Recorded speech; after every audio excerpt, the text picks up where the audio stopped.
தவளையும் சுண்டலியும். அது ஒரு அழகிய குளம்.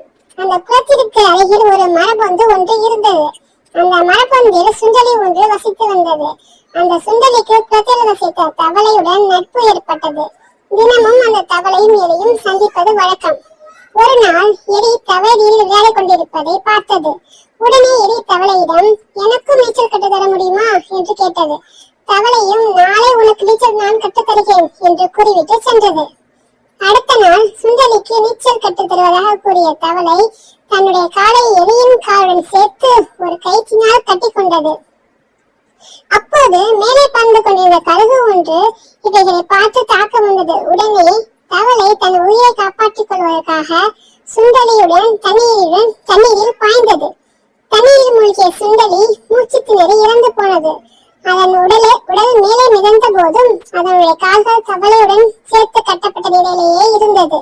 அந்த சமயம் தண்ணீரின் மீது சுண்டலி செத்து மிதந்ததை கண்ட கழுகு கீழ் நோக்கி வந்து அந்த எலியை கொத்தி கொண்டு உயரே பறந்தது. அதனுடன் சேர்ந்து கட்டப்பட்டிருந்த தவளையும் பருந்தின் பிடியில் சிக்கியது.